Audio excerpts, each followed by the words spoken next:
الحمد لله رب العالمين والصلاة والسلام على رسول الله وعلى آله وصحبه أجمعين أما بعد. Le prophète sallallahu alayhi wa sallam nous a informé de cette dernière personne qui entrera au paradis. Il nous a dit alayhi salatu wa salam, le dernier qui entrera au paradis est un homme qui passera sur le pont Sirat. Parfois, il marchera, d'autres, il trébuchera, puis d'autres, il se fera brûler par le feu. Le feu frappera son visage, il l'assombrira et il laissera des traces.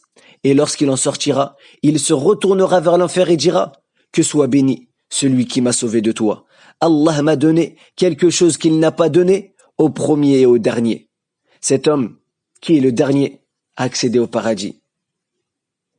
Lorsqu'il verra qu'il a été épargné de l'enfer et qu'il a réussi à passer le pont Sirat, il s'exclamera de cette manière en pensant qu'il est celui qui est le meilleur et qui a la meilleure récompense. Ensuite, Allah Azza wa Jal élèvera pour lui un arbre.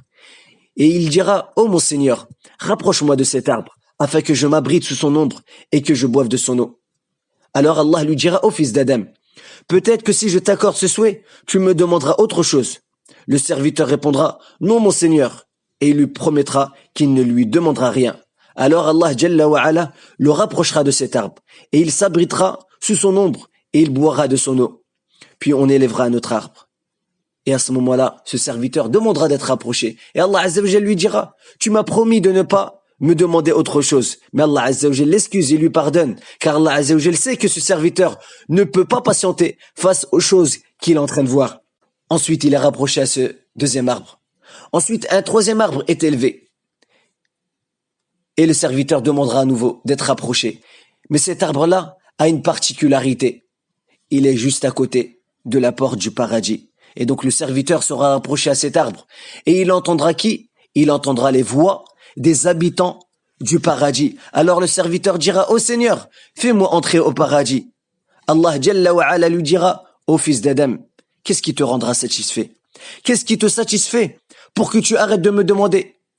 Seras-tu satisfait que je te donne ce qu'il y a dans ce bas monde et 2 fois son équivalent? » L'homme dira, « Oh mon Seigneur, te moques-tu de moi alors que tu es le Seigneur des mondes? » Allah subhanahu wa ta'ala lui dira, « Je ne me moque pas de toi, mais je suis capable de faire ce que je veux. » Le serviteur qui est la dernière personne, ce serviteur qui est la dernière personne à entrer au paradis et qui aura le rang le plus haut, commencera à évoquer ses demandes et ses souhaits jusqu'au dernier. Il dira, « Je veux cela, je veux ceci, » jusqu'à qu'il ait terminé ses souhaits. Quand il n'aura plus de souhaits, Allah subhanahu wa ta'ala lui dira, « Ceci est à toi et 10 fois son équivalent. Et tu auras aussi tout ce que ton âme aura désiré. » Puis le serviteur dira, en étant très heureux, « Il n'a vraiment été donné à personne ce qui m'a été donné, alors qu'il est au plus bas degré du paradis. » Lorsqu'Allah Azza wa Jal va lui accorder ce qu'il lui aura accordé comme bienfait au paradis, alors la personne s'exclamera de cette manière.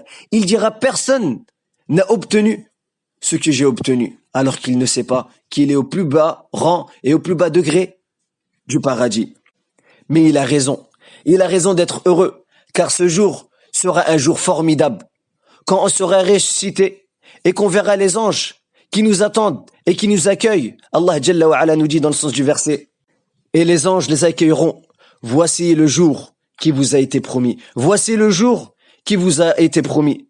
Ce jour est un jour formidable. Quand tu crieras de joie, tenez, lisez mon livre. Ce jour-là, tu seras heureux et tu diras, lisez mon livre. Ce livre dans lequel j'ai pu faire différentes actions. Ces actions qui ont été cause de pouvoir obtenir la miséricorde d'Allah subhanahu wa ta'ala et de pouvoir entrer dans ce paradis. Ce sera un jour formidable. Lorsque tu marcheras et qu'un prophète nommé Muhammad sallallahu alayhi wa sallam sera devant toi lorsque tu seras au paradis avec le prophète et le messager d'Allah sallallahu alayhi wa sallam.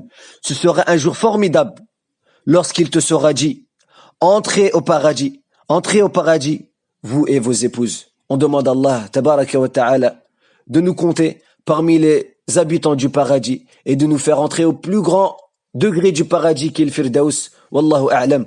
Wa sallallahu wa sallam ala nabina Muhammad wa ala alihi wa sahbihi ajma'in.